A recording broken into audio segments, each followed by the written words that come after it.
Alhamdulillah, salatu wassalamu ala rasulillah, la hawla wa la quwwata illa billah wa ba'd.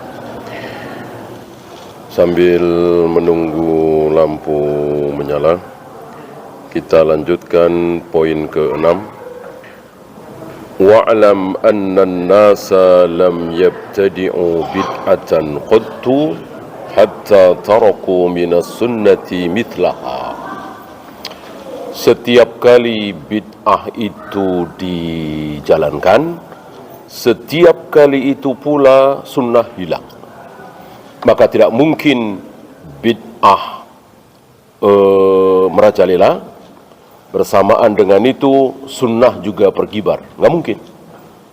Nggak mungkin.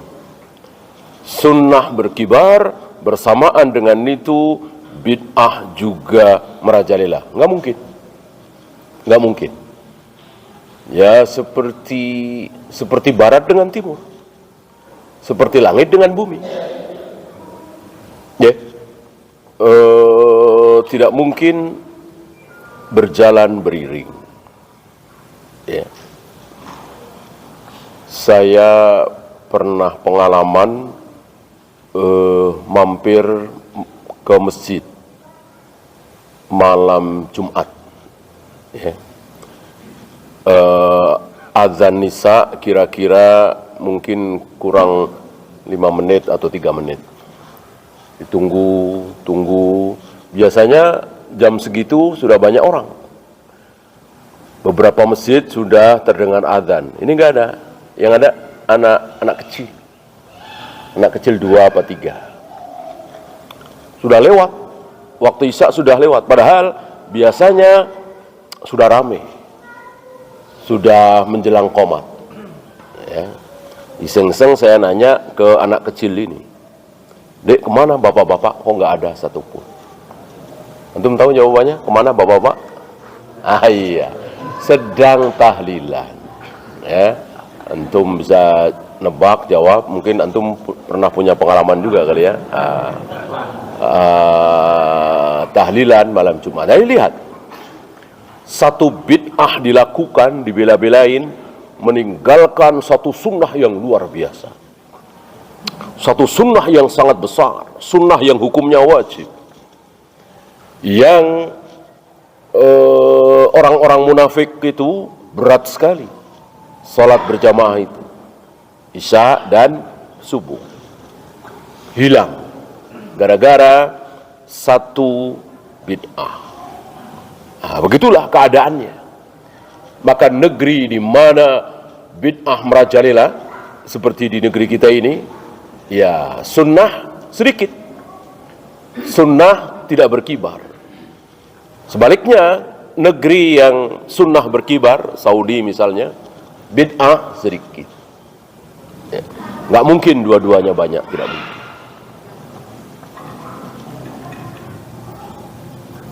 Satu lagi, ini kejadian di Mesir, di satu daerah gitu di Mesir.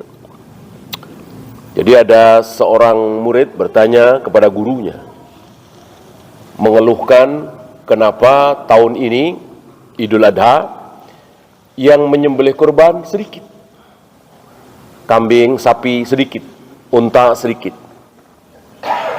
Jawab sang guru, barangkali keadaan ekonomi sedang tidak bagus di kampung kita ini, di desa kita ini.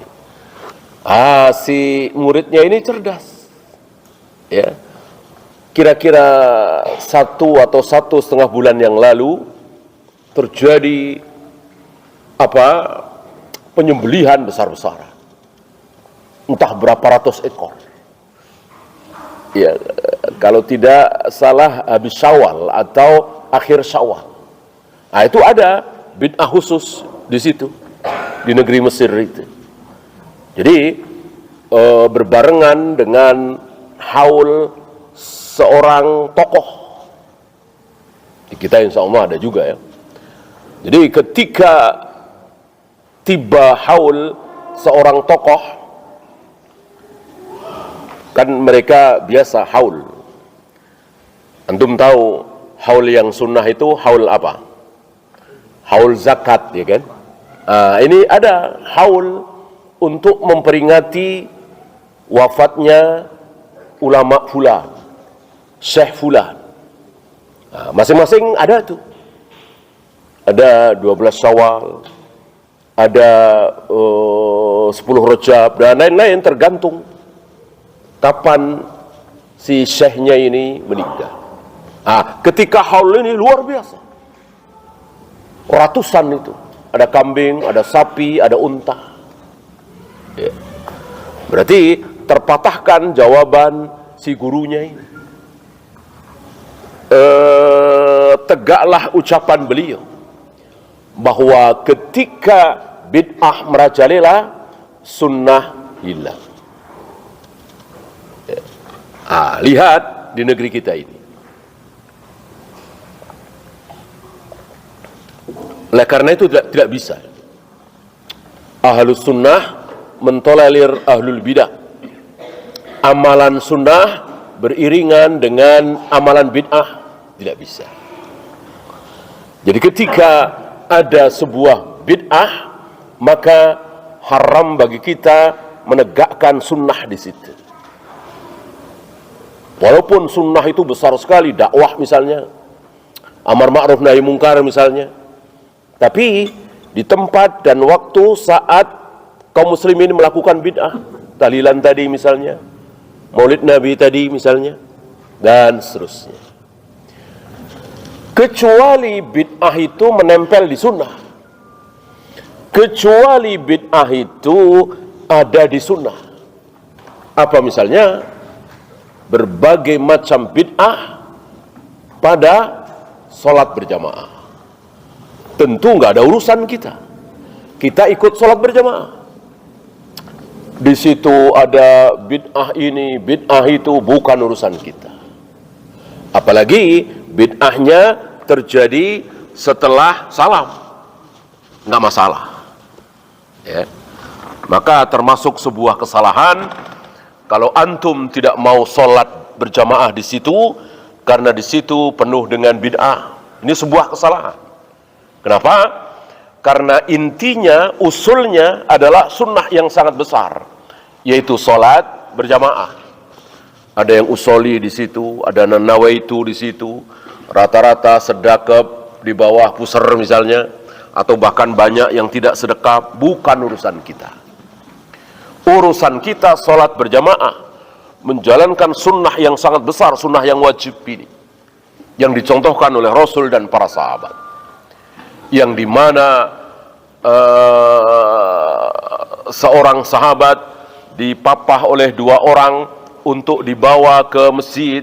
Ini hal yang biasa, bukan pemandangan yang aneh, pemandangan yang biasa. Kita amalkan sunnah itu, walaupun di situ terjadi berbagai macam bid'ah, nggak masalah, karena usulnya, intinya adalah sunnah, bukan bid'ah.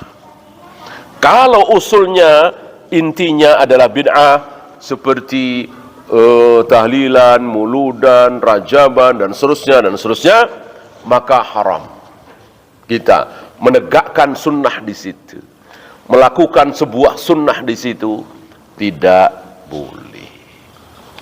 Ya.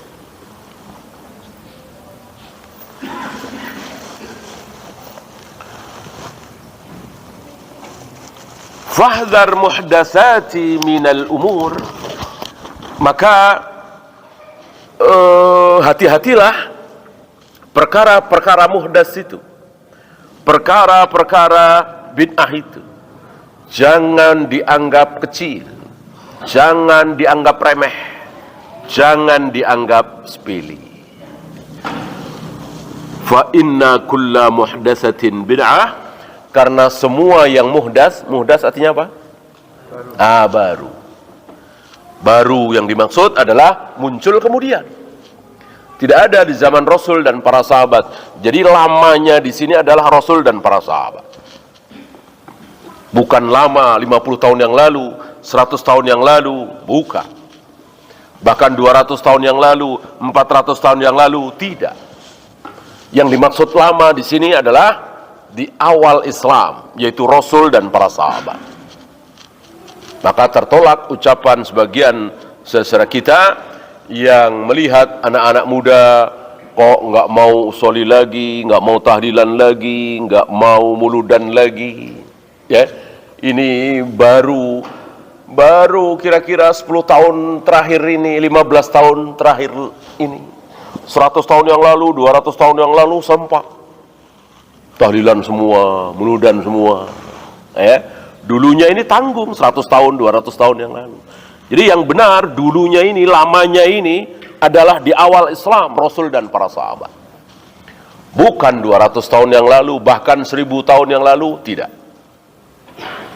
Kan 3 masa kebaikan itu sudah dibatasi.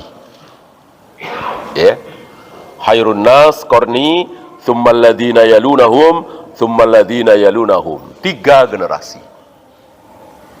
Yang pertama sezaman dengan aku, berarti para sahabat beliau.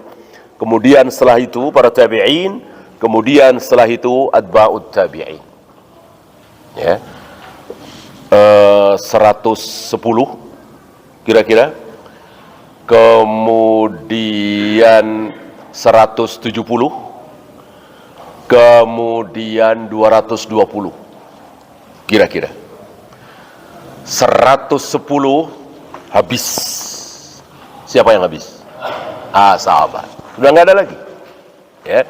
Ini berdasarkan ucapan Nabi alaihi salatu wassalam bahwa 100 tahun lagi dari sekarang yang hidup di muka bumi sekarang ini sudah tidak ada lagi yang hidup. Gitu. Yang sekarang hidup nih 100 tahun lagi sudah mati semua. Gitu. Diganti dengan anak-anaknya, cucu-cucunya, cicit-cicitnya dan seterusnya. Yang hidup sekarang ini, kata beliau, kalau muslim berarti sahabat kan? Muslim saat ini, ketika Nabi bersabda, ada seorang muslim, sahabat bukan? Iya, kan sezaman dengan Nabi, bertemu dengan Nabi alaihi salatu wassalam. 100 tahun dari sekarang sudah mati semua. Artinya, dan Nabi bersabda waktu itu di akhir kehidupan beliau, 10 hijrah, 10 atau 11 hijrah. Tambah 110. Berarti 110 hijrah habis. Sudah tidak ada lagi para sahabat. Yang ada tabi'in. Walaupun tabi'in dari kemarin-kemarin. Kan begitu Nabi wafat, insya Allah masih sahabat semua ya. Nabi wafat 5 tahun, 10 tahun akan muncul tabi'in. Tidak bertemu dengan Nabi, atau mungkin saat Nabi wafat baru umur setahun, 2 tahun. Gitu ya.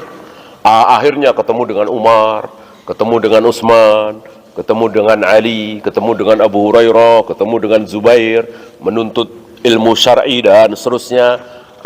Bertemulah 2 generasi, 2 qaran, sahabat dan tabi'in.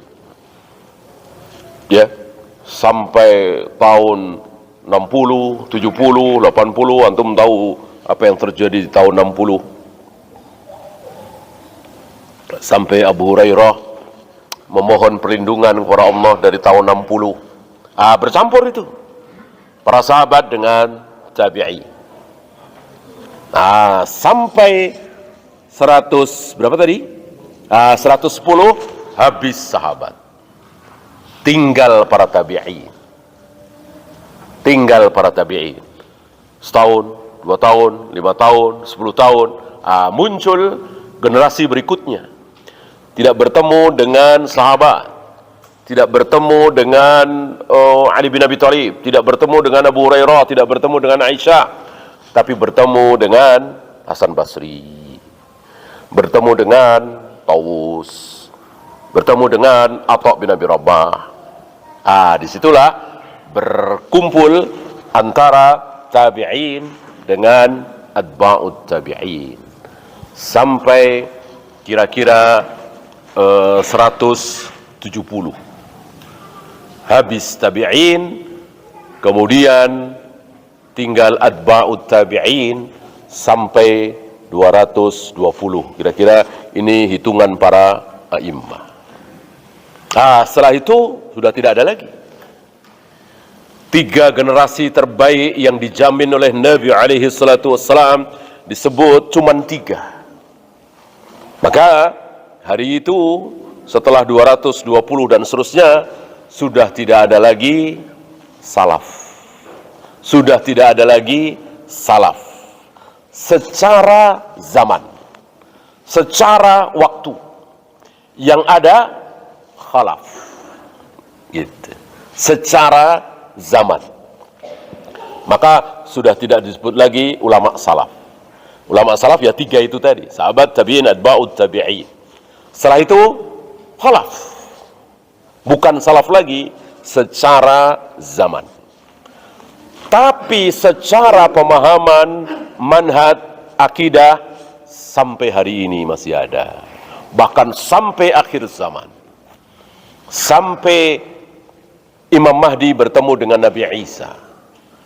Sampai Yahudi dan Nasrani lari tunggang langgang dari kejaran kaum muslimin. Masih ada, bahkan nanti mayoritas salaf. Secara pemahaman, secara manhaj. Ini ada jaminan khusus dari Allah lewat lisan Nabi alaihi salatu wassalam, la tazalu ta'ifatum min ummati dhahirina 'alal haq la yadurruhum man qadalahum. Akan selalu ada di sepanjang zaman itu satu kelompok yang berada di dalam kebenaran. Apa yang dimaksud? Ahlus sunnah wal jamaah, salafiyin. Akan selalu ada, nggak mungkin nggak ada. Bahwa minoritas di Mesir misalnya, minoritas di Asia Tenggara misalnya, minoritas di Saudi bahkan mungkin waktu itu ya, nggak masalah. Tapi terus ada. Tidak mungkin tidak ada. Sepanjang zaman, sepanjang waktu. Walaupun sekali lagi minoritas. Seperti hari ini. Hari ini tidak seperti 700 tahun yang lalu, 900 tahun yang lalu. Di mana ulama-ulama ahlus sunnah betul-betul berkibar. Sunnah betul-betul berkibar. Bid'ah kecil. Dan itu berbeda satu negeri dengan negeri yang lain. Ya. Dan berputar. Antum tahu keadaan Irak waktu itu dibandingkan dengan sekarang jauh sekali. Negerinya para ulama. Irak, Hasan Basri dari mana? Basra. Sekarang lihat luar biasa. Yang menguasai Rafidah. Nah, begitu juga Mesir. Ulama-ulama dari Mesir luar biasa. Kemudian Syam, yang sekarang Palestina. Gitu. Maka ini kehendak Allah. Maka seandainya negeri kita ini pada satu saat, entah tahun berapa, menjadi negeri sunnah, ulama-ulama sunnah banyak di negeri kita ini, mustahil apa tidak? Mustahil apa tidak? Tidak mustahil. Kalau Allah menghendaki, tidak mustahil. Dan itu kecil bagi Allah. Oleh karena itu, kita jalankan saja. Dakwah saja. Sampaikan saja. Qulil haqqa walau kana murran. Sampaikan yang hak sekalipun pahit. Nggak usah pakai bumbu-bumbu ini itu. Nggak usah pakai cara-cara yang tidak dikenal oleh Rasul dan para sahabat. Nggak usah lewat politik ini itu. Kalau Allah menghendaki, mudah sekali. Siapa sangka kalau Muhammad bin Saud bertemu dengan Muhammad bin Abdul Wahab. Jadilah Saudi. Nggak ada yang nyangka hari itu. Betul-betul tidak ada yang menyangka. Dan kesyirikan luar biasa hari itu kan. Walaupun di situ. Ya waktu itu pernah kita bahas. Bayangkan, sholat subuh berapa kali? Di Masjidil Haram, sholat subuh 4 kali. Sholat duhur 4 kali. Sholat asar 4 kali, sholat maghrib 4 kali, sholat isya 4 kali. Ini kan musibah yang luar biasa. Dan itu terjadi di Masjidil Haram. Sepertinya di Masjid Nabawi juga. Karena jumutnya, karena yang tampil bukan ulama salaf, bukan ahlu sunnah, tapi ahlul bidah. Ya karena jumut ta'asub madhab itu, seperti yang melanda saudara-saudara kita hari ini di negeri kita ini. Sampai ada pembahasan pertanyaan, gimana kalau wanita bermadhab Syafi'i nikah dengan laki-laki bermadhab Hanafi, sah apa tidak? Ini kan konyol sekali pertanyaan ini, ya kan? Sangat-sangat konyol dan dibahas lagi. Ini dia.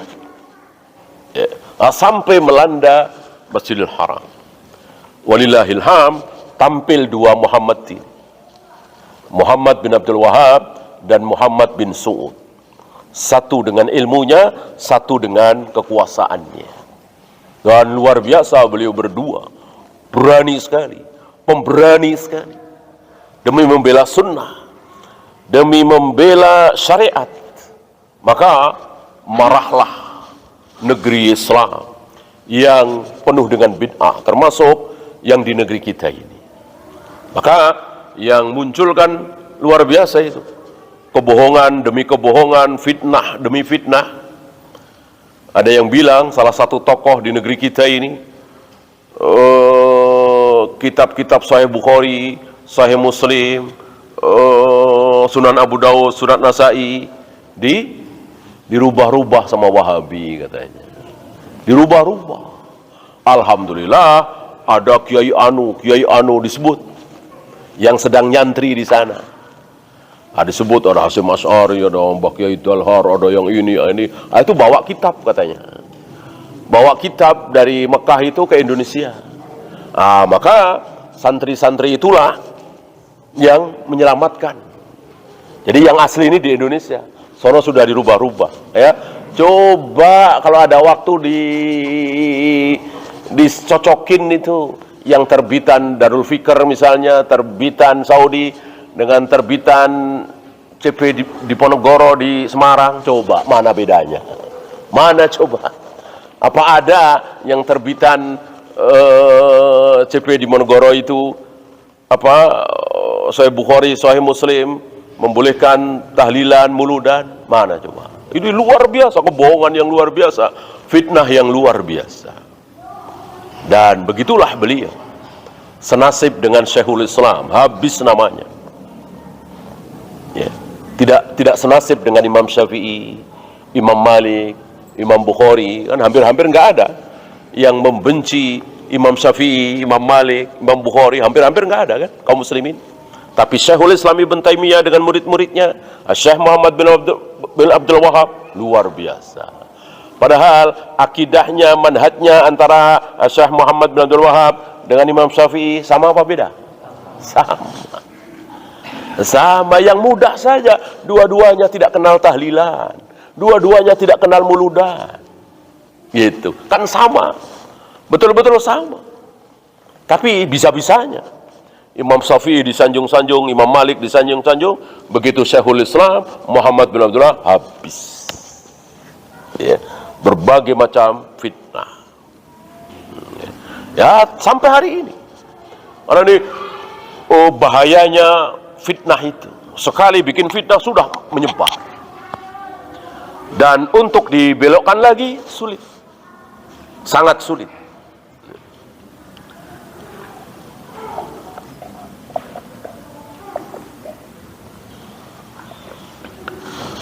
Bahkan seandainya tokoh aliran sesat itu bertaubat,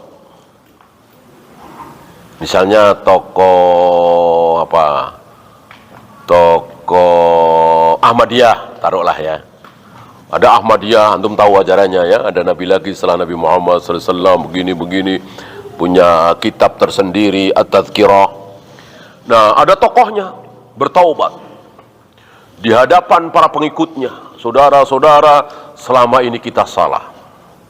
Saya menyampaikan kesalahan kepada saudara-saudara. Mari kita taubat. Kita kembali ke Islam yang benar. Islam benar yang begini. Ngikut seperti pengajian sunnah salafi misalnya, itu otomatis pengikutnya ngikut apa nyaci maki? Caci maki. Caci maki. Antum jangan beranggapan, oh kalau yang ngomong tokohnya otomatis, kata siapa? Kata siapa? Kalau masalah uang mungkin iya. Masalah syahwat mungkin iya. Kalau masalah keyakinan beda. Masing-masing sudah meyakini. Dan antum masih ingat bagaimana Heraklius? Kurang apa Heraklius kekuasaannya? Saat Heraklius mengumpulkan pembesar-pembesarnya, ditempatkan di tempat khusus dan dikunci. Pintu-pintunya itu dikunci, kuncinya dipegang oleh Heraklius. Disitulah Heraklius mengajak kepada para pembesar Romawi untuk masuk Islam. Kita ikuti Nabi terakhir ini, betul-betul Nabi itu setelah Heraklius dialog dengan Abu Sufyan. Heraklius yakin betul bahwa Muhammad sallallahu alaihi wasallam berada dalam kebenaran, betul-betul Nabi, betul-betul Rasul, tanda-tandanya, ciri-cirinya persis seperti di kitab kita yang selama ini kita tunggu-tunggu. Dia rupanya bukan muncul dari Bani Israel, tapi dari Bani Ismail. Dan terus disampaikan hujah-hujahnya, ya. Mau apa tidak?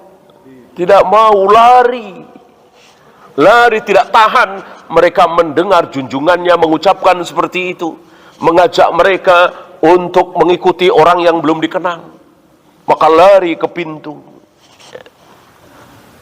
Tapi pintar Heraklius sudah memegang kuncinya, dan disitulah Heraklius putus asa, membohongi dirinya sendiri.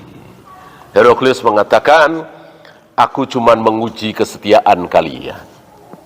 Membohongi, putus asa.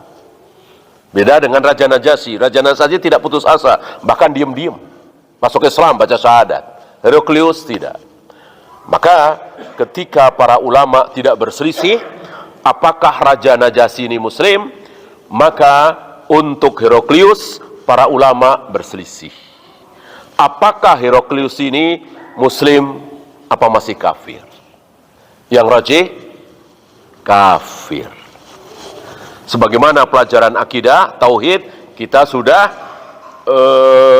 pelajari bahwa syarat iman bukan cuman syarat iman menjadi orang yang beriman, menjadi seorang muslim, bukan cuman membenarkan, bukan cuman percaya. Kalau percaya membenarkan itu otomatis beriman, maka iblis beriman. Jelas iblis percaya betul terhadap semua firman Allah. Bahkan Fir'aun beriman. Al-Quran menjadi saksi. Wajahadu biha wastaiqonatha anfusuhum. Fir'aun dan pembesar-pembesarnya membantah Musa dengan mulutnya. Adapun hatinya mereka yakin Musa berada dalam kebenaran. Termasuk Abu Jahal, Abu Lahab. Abu Jahal, Abu Lahab mengatakan Muhammad pendusta, Muhammad tukang sihir, Muhammad majnun, gila. Itu cuma dengan mulutnya. Hatinya tidak bisa. Hatinya yakin Muhammad betul-betul berada dalam kebenaran. Apalagi Abu Thalib. Kalau Abu Thalib sudah keluar dari mulutnya. Barang siapa yang ingin bahagia, ingin senang, ingin hidup dalam kebahagiaan dan mati dalam kebahagiaan, ikuti Muhammad keponakanku. Karena dari kecil aku bersama dia, aku belum pernah sekalipun melihat, mendengar dia berdusta. Termasuk ini dia mengaku sebagai nabi terakhir, ya tentu tidak berdusta. Sudah keluar dengan mulutnya. Tapi Abu Thalib tetap kekal di neraka selama-lamanya. Kenapa? Karena beriman itu bukan cuman percaya. Selain percaya harus diikrar. Harus diikrarkan dengan dua kalimat. Dengan dua kalimat. Apa? La ilaha illallah Muhammadur Rasulullah. Ketika ini tidak diikrarkan, tidak keluar dari lisannya, maka kafir. Walaupun dia percaya betul. Bahkan walaupun dia melakukan ketaatan-ketaatan. Ya. Nah, ini kesalahan beberapa firqah, termasuk Asy'ariyah, Maturidiyah, dan lain-lain, yang beranggapan bahwa iman itu percaya. Pokoknya kalau percaya pasti beriman. Jelas ini salah.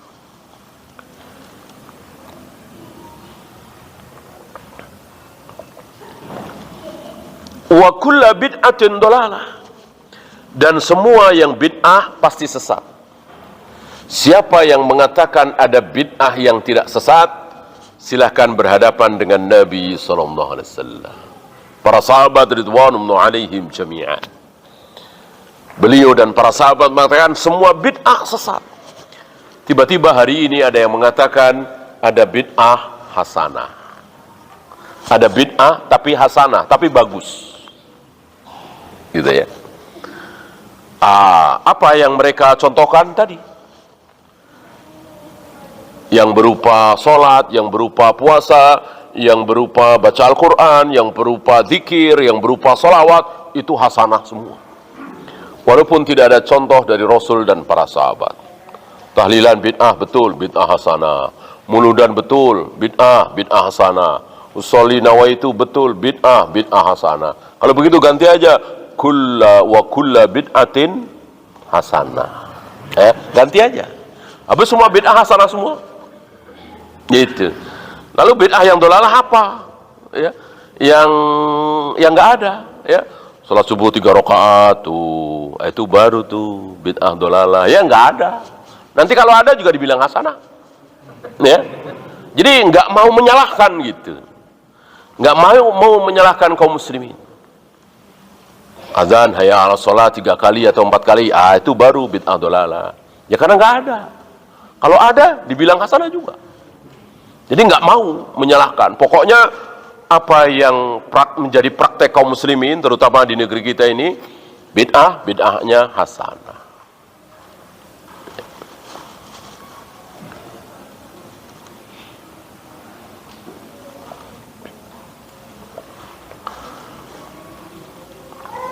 Wad-dhalalatu wa ahluha finnar.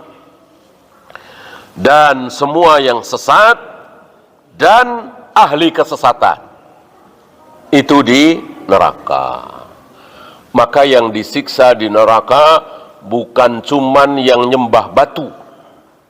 Yang disiksa di neraka bukan cuman yang nyembah batu, tapi termasuk juga apanya? Batunya.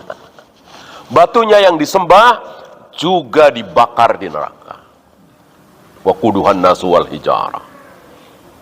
Semakin banyak manusianya, semakin banyak batunya, itulah bahan bakarnya. Ya. Jadi logika orang yang mengatakan kan yang dibakar banyak nih orangnya, berarti panasnya berkurang. Keliru. Semakin banyak manusia yang dimasukkan ke neraka, maka semakin panas. Karena manusia sendiri itulah menjadi bahan bakarnya.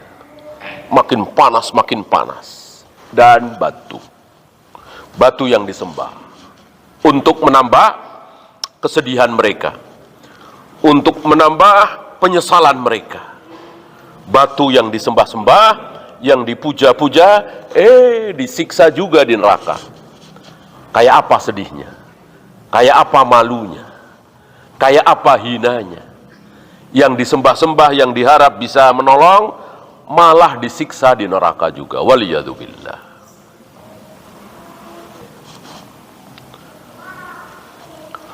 Oleh karena itu, jika ada kalimat yang menunjukkan, ini kan dikatakan wad-dhalalatu wa ahluha, kesesatan dan ahli kesesatan. Kan kesesatan itu bukan benda ya. Bukan benda ya. Maka aneh orang yang mengatakan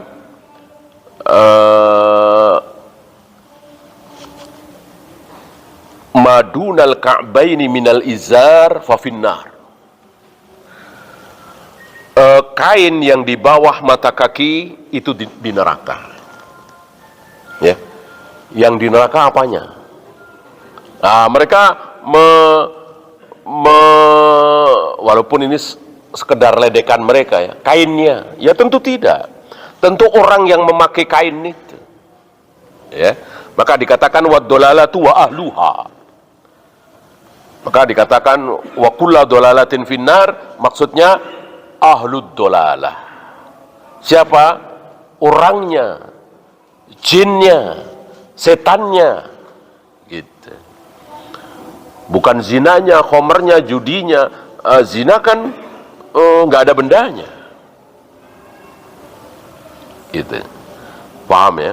Maka orang yang mengatakan bahwa adanya bid'ah hasanah terbantah dengan yang kedua. Mereka mengatakan tidak semua kullu, tidak semua setiap, itu semuanya. Lalu bagaimana? Wa kullu dolalatin finnar, berarti tidak semua kesesatan di neraka? Ini dia. Seperti yang sering kita bahas, ketika ahlul bidah berbicara tentang sesuatu, maka apa yang dia bicarakan itu ditabrak sendiri, terinjak sendiri oleh kalimat berikutnya. Ya, ciri-ciri ahli bid'ah seperti ini. Ya, itu saja kita akhiri. Subhanakallahumma bihamdika asyhadu an la ilaha illa anta astaghfiruka wa atubu ilaik. Assalamualaikum warahmatullahi wabarakatuh.